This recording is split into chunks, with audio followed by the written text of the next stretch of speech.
안녕하세요. 원피스 도서관 원도입니다. 드디어 DA1족의 최신 네타 떡밥들이 공개되기 시작했습니다. 지난 수십 년간 우리는 이 수수께끼의 이니셜을 추적해왔습니다. 그것은 대해적 시대의 개막을 알린 한 남자의 이름이었고 현 시대를 살아가는 또 다른 주인공의 이름이기도 했습니다. 우리는 D를 막연히 폭풍을 부르는 자, 신이 천적이라 불러왔습니다. 그리고 여기 와노쿠니의 사무라이 오뎅이 남긴 한 편의 회상록이 있습니다. 언젠가 두 명의 왕이 깨어나 만나게 될 것이다. 우리는 이 예언의 두 왕이 조이보이의 환생인 노피, 그리고 고대병기, 포세이돈의 현신인 시라오시 공주를 가리키는 것이라 비교적 단순하게 결론 내렸습니다. 하지만 만약 이 해석이 900년에 걸친 거대한 진실의 아주 일부에 불과했다면 어떨까요?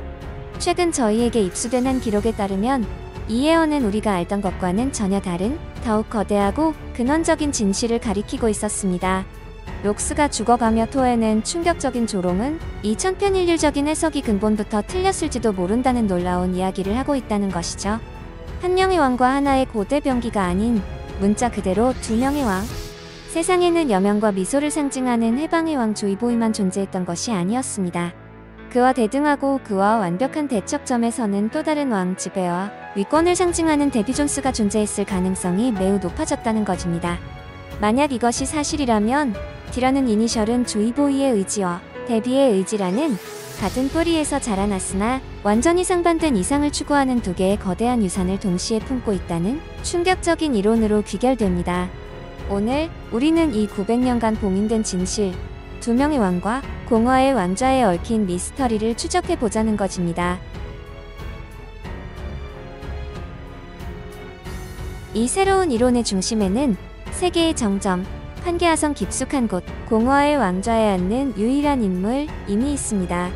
900년간 임은 세계의 군주로 군림해왔습니다. 루루시아 왕국과 같은 거대한 문명을 지도상에서 아니 역사 속에서 흔적도 없이 지워버리면서도 단 한 번의 감정 동요를 보이지 않던 무의 존재.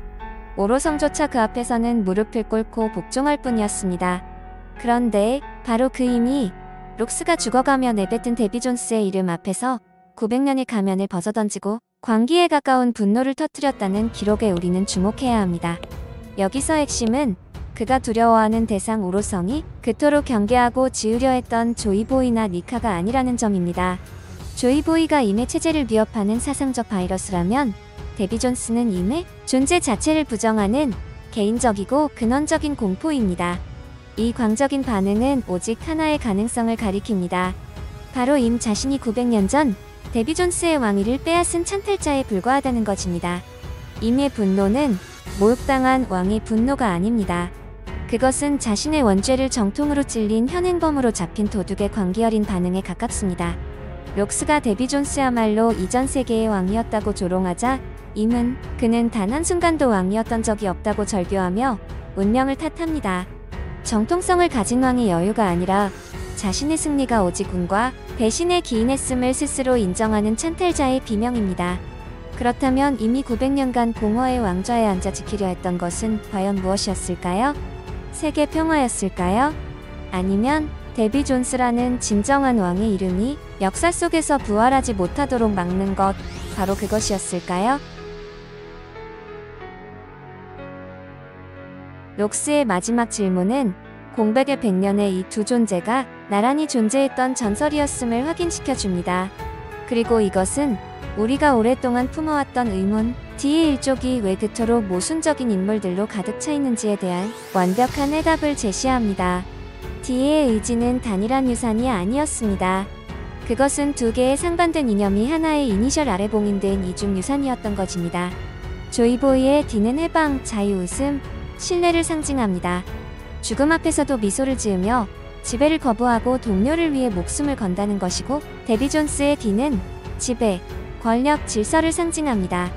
어쩌면 900년 전 임에게 당한 배신의 상처로 인해 그들의 유산은 불신과 잔인함으로 물들었을지 모릅니다. 이들은 목적을 위해서라면 수단과 방법을 가리지 않으며 배신을 전략적 도구로 사용하고 공포를 통해 통치합니다. 그의 꿈은 세계의 왕이 되는 것이었습니다. 이는 단순한 해적의 야망이 아니라 빼앗긴 왕위를 되찾겠다는 계승선언이었을 가능성이 높습니다. 하지만 그의 해적단은 신뢰가 아닌 절대적인 힘으로 묶인 서로를 죽일 기회만 엿보는 괴물들의 집합소였습니다. 이는 배신에 물든 데비 존스의 어두운 유산을 반영합니다. 데비 존스의 유산은 록스를 거쳐 현 시대의 티치에게로 완벽하게 이어집니다. 먼저 실패한 왕 록스입니다. 그는 폭풍과 같은 인물이었습니다. 그는 데비 존스의 힘은 가졌으나 신뢰를 경멸하고 오직 힘으로만 억누르려 했습니다.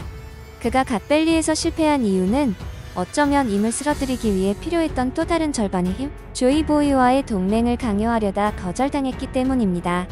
그는 고독한 왕이었기에 패배했죠. 그런데 여기 록스의 실패에서 완벽한 교훈을 얻은 또 다른 뒤가 있습니다. 진화한 왕 티치. 그는 블랙홀과 같은 능력을 가졌고 록스보다 더 잔인하고 더 교활하며 무엇보다 수십 년을 기다릴 줄 아는 인내심이 강한 더욱 진화된 괴물입니다. 그의 행적을 다시 한번 복기해볼까요? 그는 배신의 화신입니다. 아버지라 부르던 흰 수염의 배에서 수십 년을 숨죽여 지내다 동료 사치를 살해하고 어둠 열매를 훔쳤습니다. 흰 수염을 배신하고 그의 능력까지 강탈했습니다. 하지만 티치의 진정한 무서움은 그의 지배의 야망에 있습니다. 우리는 그가 하치노스를 세계정부 공인왕국으로 만들려 했던 시도에 주목해야 합니다. 왜 사왕인 그가 적대 세력인 세계정부의 공인을 원했을까요? 이것은 그가 단순한 해적왕이 아닌 정통성을 가진 왕으로서 군림하겠다는 명백한 의지입니다. 그는 록스처럼 정면으로 부딪히는 대신 외부에서부터 자신의 왕국을 건설해 들어가고 있습니다. 그는 록스의 실패를 반복하지 않기 위해 데비 존스의 유산을 가장 교활한 방식으로 계승하고 있습니다. 그리고 현재 가장 유력한 이론이죠. 오랫동안 그리고 가장 널리 지지받아온 이론은 록스가 어둠 열매의 선대 능력자였다는 것입니다. 이 이론의 가장 강력한 근거는 록스의 아들로 밝혀진 검은 수염 티치의 행보입니다. 티치는 오직 어둠 열매를 손에 넣기 위해 흰 수염 해적단에서 20년 이상을 잠복했고 기회가 오자 동료 사치를 살해하고 열매를 강탈했습니다. 이는 단순한 강한 열매에 대한 욕심을 넘어 아버지가 세계의 왕이 되기 위한 핵심 열쇠로 여겼던 바로 그 힘을 자신이 계승하려 했다는 매우 합리적인 추론을 가능하게 합니다. 어둠 열매의 능력 자체도 록스의 상황과 완벽하게 들어맞습니다. 능력자의 실체를 강제로 포착하고 능력을 일시적으로 무효화하는 힘은 흰수염, 빅맘 등 강력한 능력자들로 가득했던 자신의 해적단을 통제하는 데 최적의 도구였을 것입니다. 동시에 이 능력은 비능력자인 가프와 로저에게는 상대적으로 효과가 떨어지므로 그들이 록스의 하드 카운터가 되어 승리했다는 설명에 설득력을 더합니다.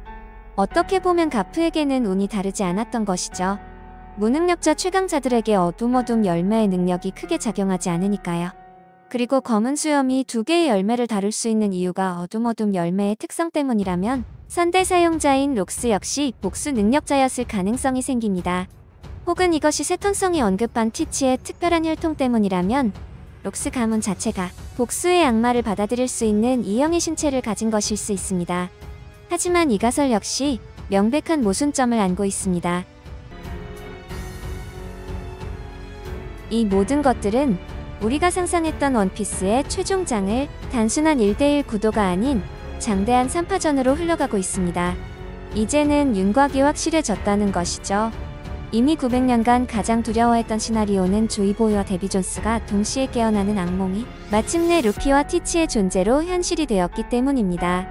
공동이적, 이메타도 그들은 반드시 만난다는 오뎅의 예언은 아마도 라프텔 혹은 마리조아에서 이미라는 공동의 적을 앞에 두고 실현될 것입니다. 900년의 지배자를 끌어내리기 위해 루피와 검은 수염은 서로를 극도로 불신하면서도 어쩔 수 없는 일시적인 동맹을 맺게 될 가능성을 배제할 수 없습니다. 빛과 암흑, 자유와 지배가 임을 쓰러뜨리기 위해 잠시 손을 잡는 이 순간이야말로 이미 맞이할 최후일 것입니다. 하지만 찬탈자가 사라진 그 이유가 이 이야기의 진짜 시작이 될 것입니다. 진정한 마지막 싸움에서 이미 쓰러지고 봉화의 왕좌가 드러났을 때 임시 동맹은 즉시 파기될 것이고 원피스의 진짜 마지막 싸움이 시작된다는 것입니다. 이것은 두 뒤의 계승자, 두 명의 왕이 벌이는 최후의 이념 대결입니다.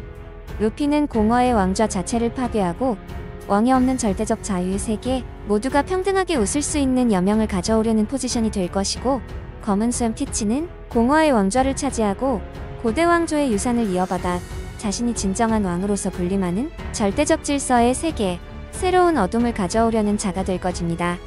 결국 원피스라는 이름의 이 거대한 서사는 선과 악의 이분법적인 이야기가 아니었습니다. 그것은 권력을 지키려는 세계의 마지막 흑막 이무와 권력을 되찾으려는 과거의 부활한 의지 검은 수염, 그리고 권력 자체를 파괴하려는 해방자 루피라는 세계의 거대한 이념이 충돌하는 900년에 걸친 장대한 역사적 비극이자 투쟁이었던 것입니다.